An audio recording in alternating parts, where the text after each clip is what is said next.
Hello guys, I am Greg, and in this video I will explain to you what are the hypercars in FIA WEC. So I think that we should start with some kind of background, some kind of trip to the past. So let's start with the short explanation video. What were the LMP1 cars? And if I would have to describe this in one word, in a few words, I would say those were F1 cars in terms for prototype racing, for endurance racing. Why? First of all, as you can see here, you can see the R18 Audi and the now 908 Peugeot LMP1 cars with hybrid engines, with the ICE and the hybrid parts. And those were, first of all, were really fast. They could lap the Le Mans track under 330, and of course later on that, as the development continued, they could lap the Le Mans, the longer lap in under 350, which was set by Kamui Kobayashi in 2019, if I am correct. For example, to compare it with the F1 cars, which we already mentioned, the late LMP1 cars, Toyota mainly, because after 2017 there were only Toyotas out of all the manufacturers. They could run the lap on around like 153, 152. To compare it with the record F1 cars, those were F1 did low 31s, even sub 130, 140. I mean, that was quick as you know what. So first of all, speed. They were really effective in terms of aerodynamics. Of course, they were slower than F1 because the regulations, because they have the covered wheels, because they are much heavier. Because even the LMP1 cars were like 200 kilograms heavier than the F1 cars back in the days. So 200 kilograms already, it gives some weight. It affects the lap times. But on the other hand, the engines, especially the hybrid ones, in the final years, those were really great beasts. For example, the F1 cars usually are can recover more or less 2-3 megajoules of the energy. LMP1s, it depended obviously on the subcategory of the engine for the manufacturer. But they could do the 2 megajoules, they could do 4 megajoules, they could do 6 or even 8 megajoules mainly on the Le Mans track. But on the other tracks, they were competing, or even better than F1 cars. Sometimes they were even more effective in this area. Obviously, still F1 cars had much more downforce. They were much more effective. They were much more lighter. They produced much less drag. Even though the LMP1s were still really effective in terms of straight line speed, still F1 had the edge on the braking, on the turning, on the grip, etc., etc. So how would I describe the LMP1s? Those were F1 cars in terms of the performance, but unfortunately those were F1 cars also in terms of costs. Because okay, you could have the Rebellion car, which was built by Oreca and other sub manufacturers, other small companies. You had Ginetta, you had BR1 Engineering, and they were relatively cheap. But if you wanted to compete for the victory in the race, of course, mentioning the Le Mans by itself, you had to be with the manufacturer, with the original equipment manufacturer, like Audi, Toyota, Porsche, Nissan. Let's not mention this topic here, but you had to be with one of those three manufacturers, and those usually spend like 150 to 200 million euros for the team per year. To compare it to you, most of the F1 teams back in the day, because we are speaking more or less about the previous decades, so 2010s, the 200 millions, that was the budget for the Renault team when they took over from Lotus. So that was that. So the LMP1 team manufacturer could spend the same amount that was spent by the fifth or even sixth the F1 team in Formula 1. So okay, still very expensive, still not like 400 millions, five or half of a billion, like Mercedes, like Ferrari, like Red Bull, but still it's a really expensive. Lot of money went into those programs, and the other problem was that the smaller teams like I mentioned, Rebellion, Ginetta, Bikoles, they could not afford it. They couldn't afford that cost, and here we can come to the part what killed the LMP1. So first of all, I said that those were really fast machines, and because of that, they had to be expensive. They had to feature the hybrid engines, especially the original equipment manufacturers, and those costs, without any measures to equal the cars, the hybrid and non-hybrid between each other, that led to the situation in which the LMP1 class was really dependent on the manufacturers, and the privateer teams, unfortunately, by the ACO, were like ACO did not really care about them. So that meant that those privateer efforts could not exist at all, because still you cannot race in the same subclass like LMP1 hybrids, and that was literally the situation in 2015, 16, 17, that the non-hybrid cars had their own subclass for each race in WEC, and the LMP1 hybrid cars had their own main class. That was the class that was fighting for the victory. That was class that was faster than them, and the rest of them was even slowed. So they were something between the LMP1 hybrids and LMP2s, which meant that the racing in the LMP1 class, if you don't have the hybrid, basically didn't make sense. And the Rebellion did that in 2017, which led them to win the championship in that LMP2 class. So which is for me it was funny, but for the business, for the sport, that was not funny. That was really bad decision. ACO did something really bad by focusing mainly on the manufacturers. And if you saw something in the motorsports, you can agree with me on one thing, that manufacturers come and go. Audi has came to the sport like over 20 years ago, and they left because Dieselgate.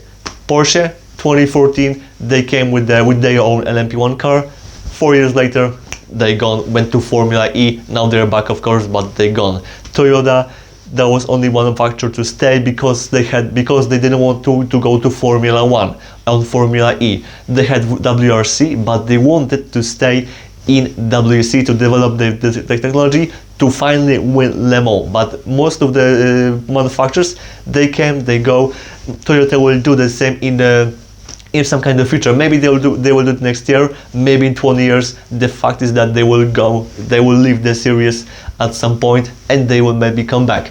So that were the 3 points that killed the LMP1. So two fast cars that were not measured balanced between the slower cars, which meant that we had two subclasses in one class, and they could not compete between each other, which meant that the show was partly not as good as it could be, although it was great, it was fantastic. Second thing, those were the costs, and the most important factor is that the series focused mostly, or basically, let's say, only on manufacturers.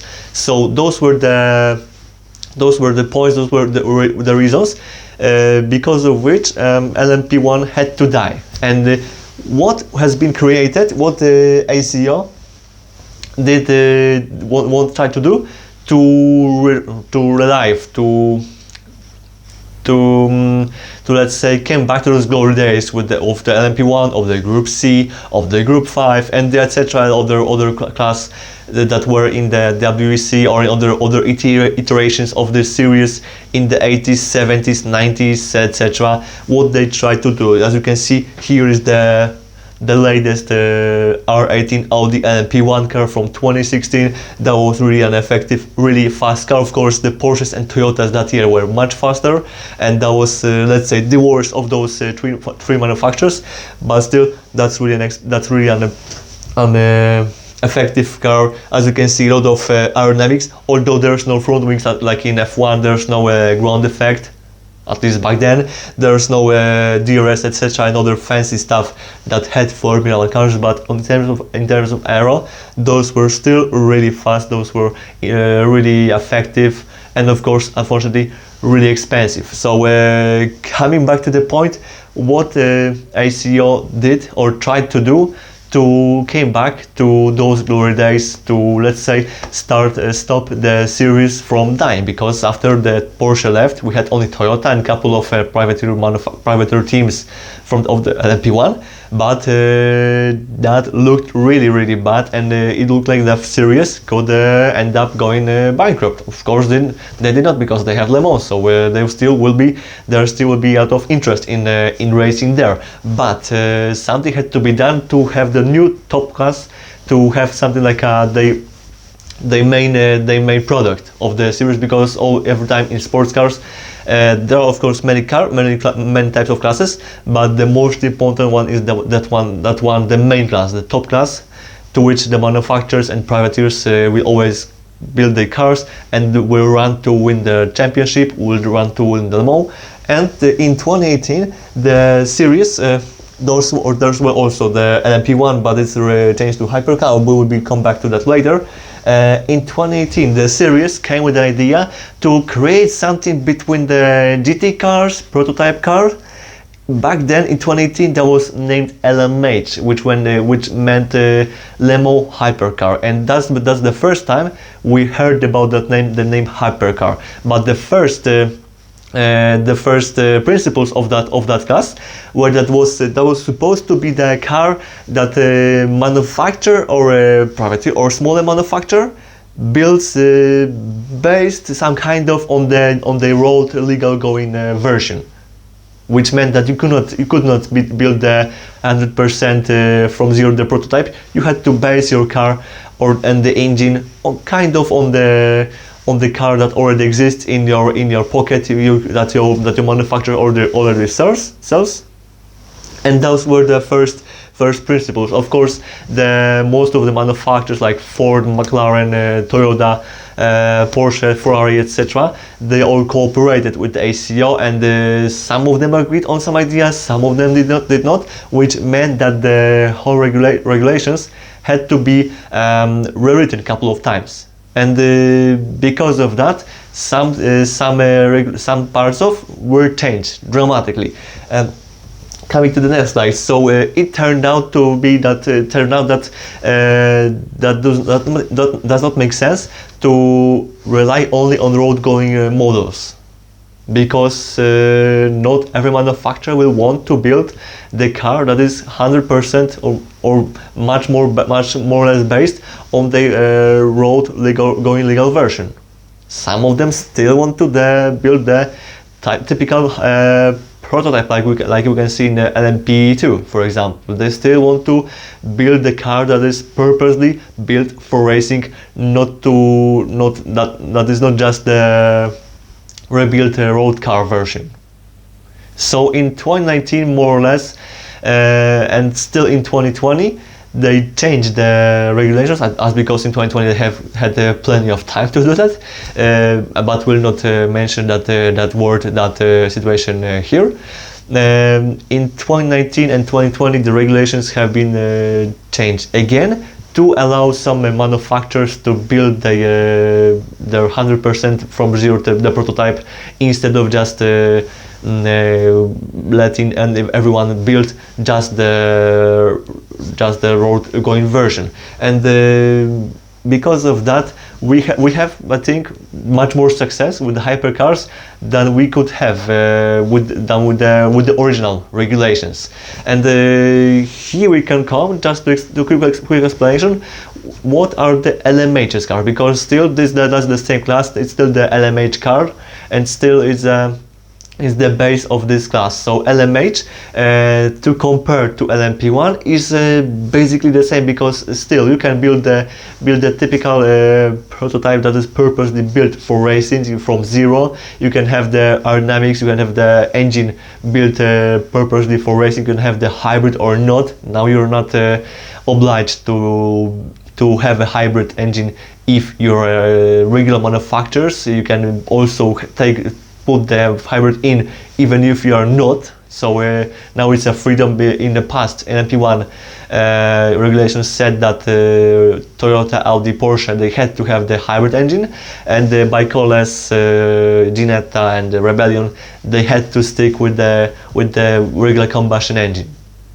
Now you have the freedom. Now you can build the prototype from zero, have the aerodynamics, have the engine, have the suspension, have everything built from zero, and race this in WC, in Le Mans, in IMSA. But there's obviously couple of principles that keep those cars, let's say, in the same performance, but we'll come to this later. Here you can see the Toyota GR010 hybrid. That is the current Le Mans Hypercar class prototype, and many people, a couple of engineers that had the opportunity to exchange their experiences, their opinions, said that this car, this GR010 Beast hypercar car is a bit similar to the last LMP1 car, that is the Toyota TS050, which debuted in the 2016, famously failing to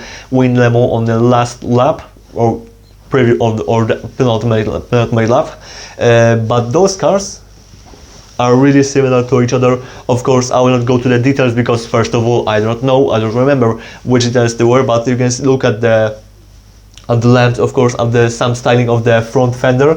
There's some of similarities. Of course, there's many differences because those are a bit different regulations, but people say those are quite similar cars, because still the principles are a bit the same, because, as I said many times already, those are cars built from zero. Those are typical prototype cars for endurance, for Le Mans, etc. And even if you change some principles, some regulations, it's still, if you build a 100% prototype, you still have more or less this type of construction. Of course, more or less on the back end of the car, there's more differences than compared to the TS050, but that's the subject for another video.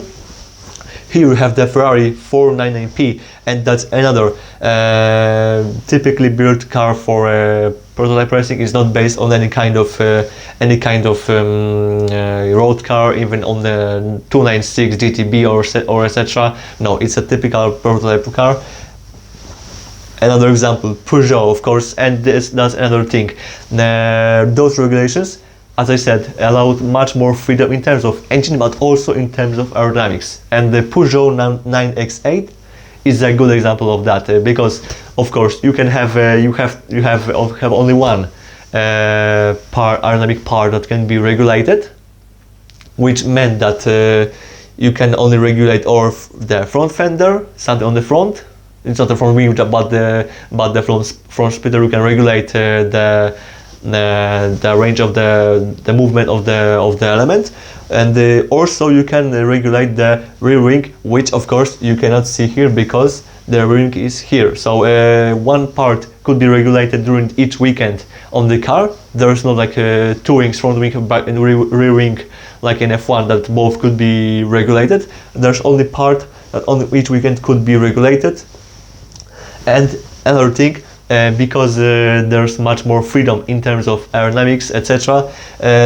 Some of them, like Peugeot, went quite extremely, because you can produce downforce also on wings, but also on the floor, like currently in F1, and Peugeot did just that. I will not explain deeply inside why, how does it work, and what exactly happened here, but the most important thing is that they achieved some level of aerodynamic performance, which satisfied the ACO, which made them give the permission to race. And as you can see, they do not have any rear wing, which of course, first of all, is their conception. Second of all, is a type of a marketing exercise. Hypercars must be really quick. They are slower than the Formula 1 cars, and they are even slower in the LMP1 cars.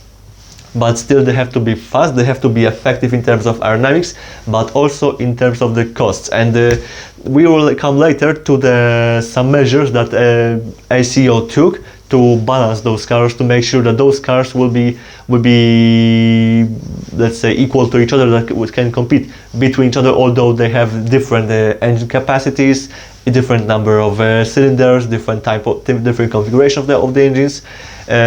Those are the factors that make ACO think how can we equal those cars between each other, and we will come to this later. Of course, that's the biggest talking point, the Peugeot, that they do not have the rear wing, and that thing also makes them quite famous. And that's another thing, principle of the hypercar, making racing more like a marketing, making sure that those are not only great performance cars, but making sure that also they let's say turn some heads around, and make sure that some of them are let's say look different, much more different. They differentiate from between each other. They are not the same prototype like we had in the LMP1 cars. They are much more. They have to be much more different between each other, and some manufacturer styling, as you can see, must be also visible. Here you can see, even if you do not know, even if you do not see the stickers, you can tell that it's a Peugeot, because you can see by the lamp, by the logo, by everything, you can see that's a Peugeot. Coming back to the Ferrari, also you can see that's a Ferrari. Even if you take this this sticker away, still you can say it's a Ferrari or this Lamborghini. You will not mistake it with a Toyota or Ford or anything like that.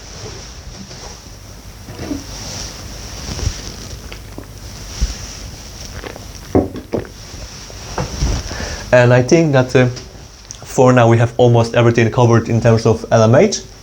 Of course, you can see also as well the Glickenhaus car SCG007C, which also is a quite interesting approach in terms of aerodynamics, in terms of the business model, etc. But also is allowed because the regulations are helping you to achieve some performance levels, and they are more effective in terms of the costs than LMP1 cars.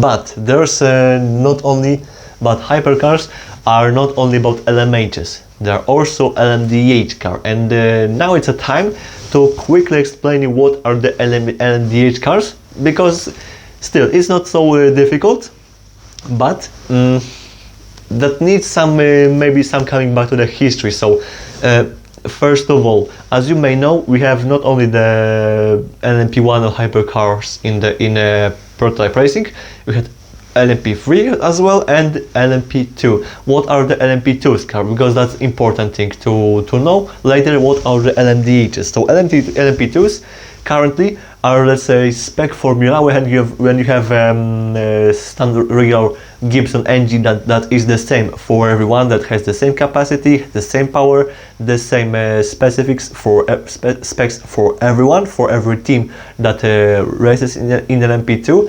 And each LMP2 team, that team that wants to race in LMP2 must buy this engine from Gibson, and they have to run it with one of the 4 available chassis. For now, those are Dallara, Ligier, Moldematic and Oreca. As you may know, Oreca is currently the best, but that also I will explain in another video. And you have to take one of those 4 chassis, put that Gibson engine in the car, and just run in WEC, in Le Mans, in IMSA Sports Car, in Asia Le Mans Series, in ELMS, and that's all series I can run. So there's a big large portfolio, a lot of series that you can run with this car, and it's quite effective. And now let's mix this up and explain what are the LMDh cars, because they are quite more or less based on LMP2. But first of all, before LMDh we had DPI. And what were the DPIs? Those were basically the LMP2 cars on steroids. Here, for the quick comparison, you can see that there's the LMP2 Dallara car, Dallara chassis, and take a quick look at this front front fender. How does it look? It's quite square, more or less. And now compare it with this. Do you see any similarities? because I can see. And that meant that basically the DPI cars were the LMP2 chassis with some kind of development put into the suspension with the manufacturer engine, and in DPI we had the Cadillac, we had Nissan, more or less proprietary effort, but still it's a Nissan. We had Acura, we had the Cadillac, I was already mentioned.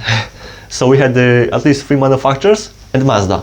We had 4 engine manufacturers that run the DPI cars, and they put their engines into those LMP2 chassis, make some adjustments to the aerodynamics, make some adjustments to the suspension, even developing their own. And with those cars, they could run in IMSA Sports Car Championship, and they just did that between 2017 and 2022.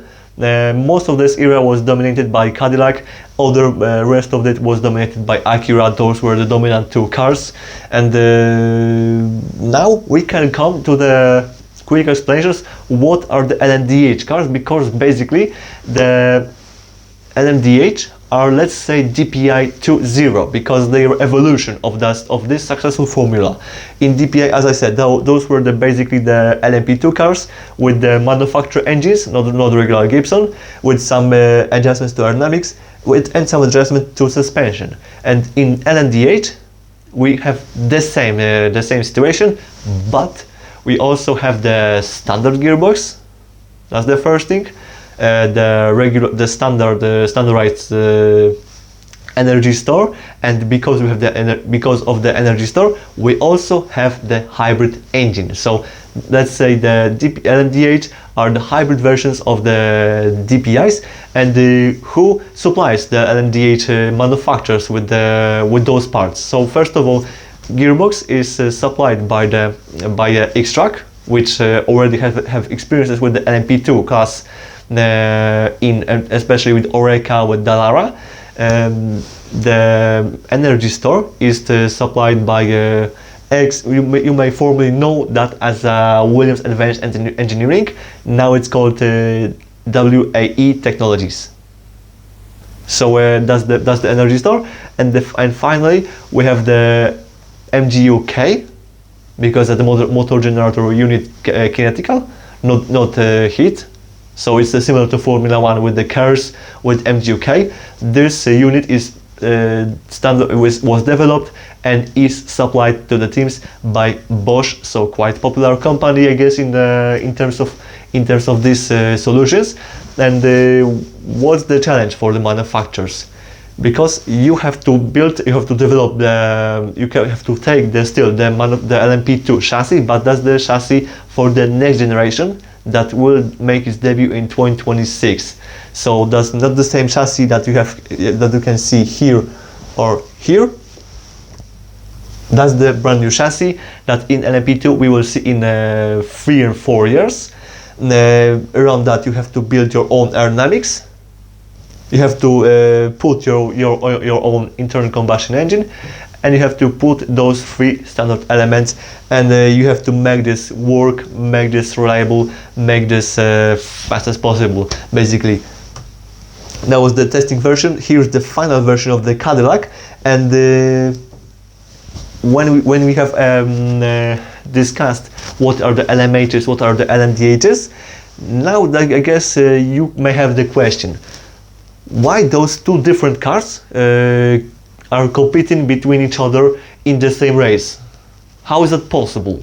And here are some solutions that both ACO and IMSA did to make sure that those cars will be eligible to run in WEC as well as in Le Mans, and at the same time, in the same specifications without any modifications, they'll be able to run in IMSA Sports Car and in Daytona 2024, which already they did in 2023 this year. So first of all, we have the BOP class. In the GT racing fans may know this class as a balance of performance, and we will quickly explain what this class, what does it mean, what is it for, how does it work. So, long story short, the The IMSA and the ACO, which run both Sports Car Championship and the FIWC, they take the measures of each car. They run the aerodynamic tests in the aerodynamic tunnel before the car is homologated. They check the performance of the tests. They take out of data from the private testing of each car, and based on the other data, they issue some kind of BOP table. And what in this BOP table you can find? First of all, you can find that this and this car cannot exceed this amount of power. Both LMDh and LMH car, they cannot exceed the 680 brake horsepower. And depending on the truck, depending on the car, some of them has 680, some of them have 600, some of them have 650. It varies on the truck and depends on the car, to make sure the performance are more or less the same. Other thing is the car mass, the car weight. So both of them have to weigh no less than 1030 kilograms. But depends on the organizer's will. They make the car heavier, even up to 1100. But I guess that will not happen in the next couple of races. But they can add the weight to the car to slow it down on the straights, on the corners, on the braking, etc.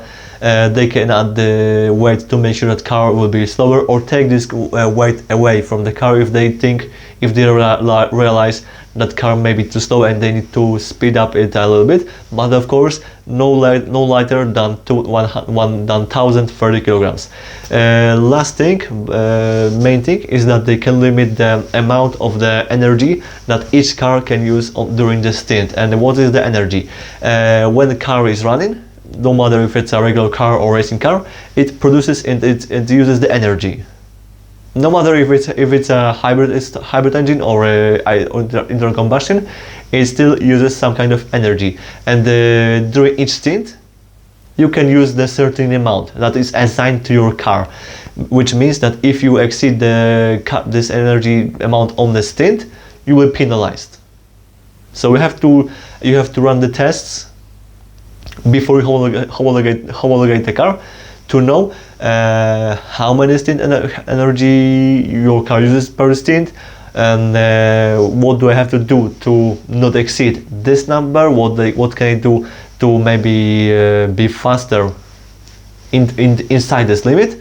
And with all those things, the FIA and the ACO and IMSA, they balance the cars between each other, but that's not everything yet, because before the car are balanced, they have to be built. And here also some measures that creators of the regulations set to make sure that the car will not cost, I don't know, 200 millions like the LMP1 Toyota did, or Audi or Porsche. That they will be much cheaper, like around 40 millions or even less, depending on the idea and of the manufacturer or private effort. So first of all, okay, as I said, in LMH and LMDh, you have to build the car and make sure that the car is as fast as possible. But in terms of aerodynamics, you have some performance level you have to achieve, and it does not mean that the car must have to as effective as possible, because those measures say that you have to achieve some drag level. So that means that the car you have to be more draggy. I mean, that can be less draggy than some performance that were set. They must be built the car in that way that will produce some kind of drag, but no smaller than regulations have set. The same touches to the downforce. The car, of course, will produce downforce, but it cannot produce too much, and it cannot produce not enough amount of downforce.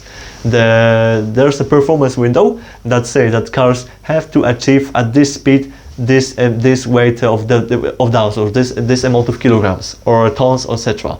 I will not go to the details because, first of all, I don't know those, and That's not important here. It's important to understand some principles.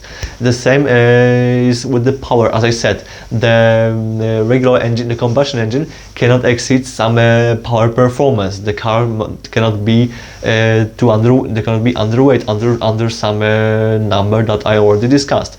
And the same applies to aerodynamics. The car has to produce some amount of drag.